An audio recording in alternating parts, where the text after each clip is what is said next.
Saudara dan saudari yang saya kasihi, kita lanjutkan pembelajaran kita. Selalu ada dalam keheningan, teruslah terhubung dengan diri sejati yang bertakhta di pusat hati kita. Terhubunglah selalu dengan Sang Penuntun Agung yang mengejawantahkan keberadaan Sang Sumber kehidupan. Resapilah selalu kasih murni, kebahagiaan dan kedamaian sejati. Saya memberkati jiwa Anda semua. Saya melimpahkan energi kasih yang paling murni buat semuanya. Saudara dan saudari yang saya kasihi, hidup yang kita jalani ini dengan segala detailnya, dengan segala peristiwa suka dukanya, dengan segala jatuh dan bangunnya, adalah sekolah bagi sang jiwa. Hidup adalah momen di mana jiwa ditempa agar menjadi sempurna, menjadi cemerlang, terbebas dari segala distorsi. Jiwa kembali menjadi murni, dan tercapailah apa yang kita sebut sebagai pencerahan sejati. Maka apapun yang Anda rasakan, apapun yang Anda alami dalam hidup ini, lihatlah maknanya, temukan pembelajaran di sana.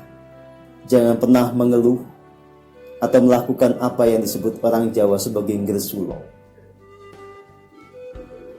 Ngresulo itu kita menyatakan ketidaksukaan kita.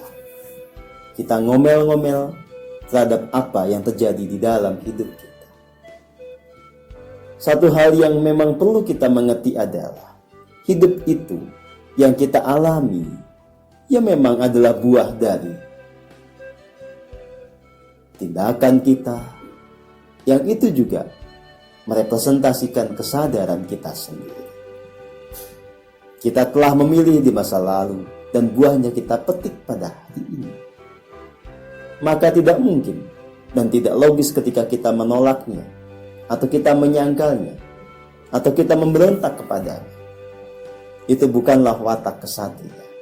Seorang kesatria menerima segala risiko dari pilihannya di dalam kehidupan ini.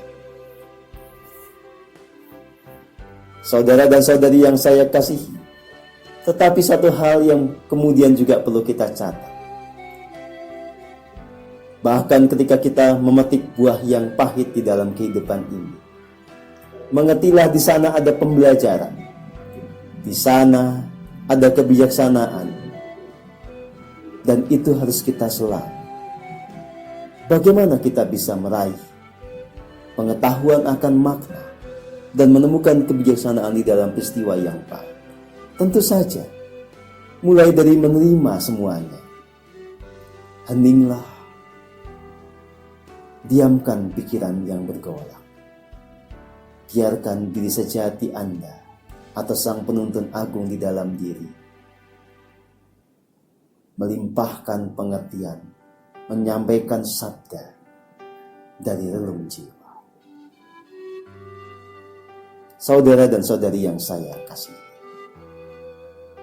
saya sendiri juga telah mengalami banyak suka dan duka, peristiwa kejatuhan dan kebangunan.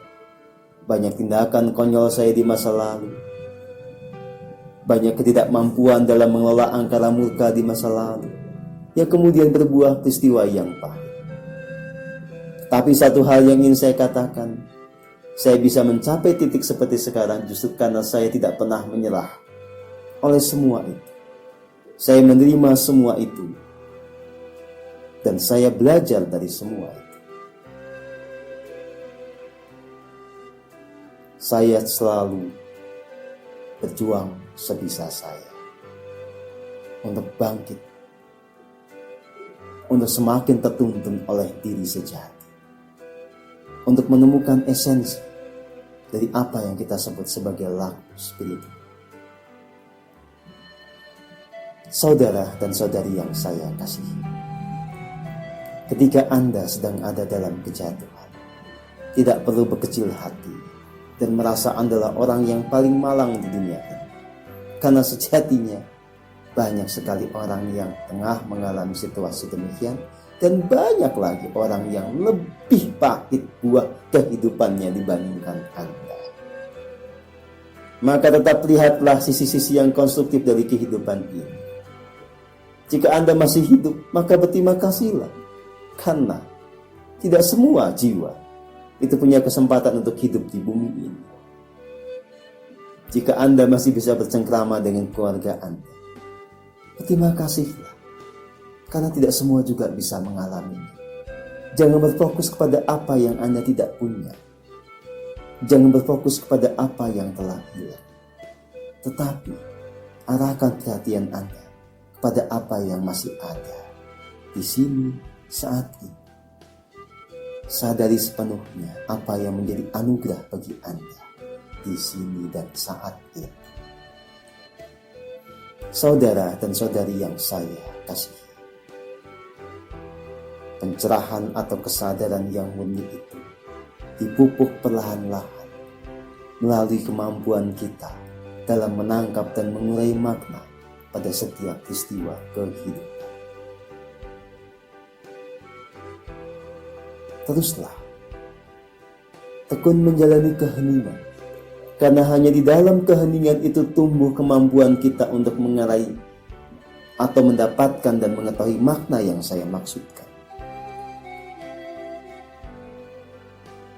Di dalam keheningan itu kita bisa tertundung oleh diri sejati. Dan pengetahuan atau kebenaran sejati itu memang hanya dilimpahkan oleh diri sejati. Saudara dan saudari yang saya kasihi, ketika kita ada di dalam kejayaan, yang juga merupakan buah dari apa yang kita lakukan di masa lalu, bahwa itu merupakan manifestasi dari pencapaian kesadaran kita. Tidaklah kemudian kita perlu menjadi sombong atau jumawa. Tekankan tetap kerendahan hati. Tetaplah utamakan rasa berterima kasih. Karena kesombongan atau kejumawaan adalah pangkal dari kejatuhan. Banyak orang yang sedikit mengalami kejayaan, baru sedikit dibukakan rahasia pencerahan, lalu menjadi terjatuh karena kesombongan, karena kejumawaan. Saudara dan saudari yang saya kasih, apa yang disebut sebagai kerendahan hati? Kerendahan hati itu adalah sikap yang selalu murni. Kita tidak membiarkan prasangka liar tentang diri ini, bahwa diri ini yang paling hebat, bahwa diri ini yang paling murni. Tetapi kita hanya hidup di dalam kesadaran sebagaimana adanya, tanpa prasangka. Jadi kerendahan hati juga sebetulnya adalah buah keheningan. Kita tidak mungkin bisa melakukan kerendahan hati tanpa keheningan. Jadi untuk selamat di dalam segala hal, tetaplah hening, hening, dan hening. Semua sikap-sikap yang luhur itu tidak bisa dilakukan tanpa kita hening, tanpa kita selalu terhubung dengan diri sejati. Kita tidak bisa melakukan semua kebajikan itu dengan sekedar membayangkan, sekedar karena mengikuti sebuah konsepsi yang ada di dalam pikiran, tidak bisa. Kembali kuncinya adalah hening, hening, dan hening. Nikmati setiap aliran nafas. Rasakan keterhubungan dengan diri sejati. Rasakan kesatuan agung dengan sang sumber hidup. Lalu berpikirlah, bertindaklah, dan berkata-kata hanya di dalam tuntunan dari sang sumber kehidupan yang mengejawantahkan dirinya sebagai diri sejati yang bertahta di relung jiwa kita. Saudara dan saudari yang saya kasih, satu hal yang ingin saya tegaskan adalah kita perlu memilah antara menjadi sebagaimana adanya, menerima diri sebagaimana mestinya, dengan kesombongan. Ketika kita tercerahkan. Kalau kita mengatakan, saya tercerahkan, itu bukan kesombongan. Itu hanya sebuah pengungkapan tentang realitas diri. Kesombongan itu muncul dari prasangka. Jadi selama Anda tidak terjebak di dalam prasangka, hanya berkata-kata karena Anda didorong oleh tuntunan dari dalam diri Anda yang sejati itu, maka Anda tidak terjebak di dalam kesombongan.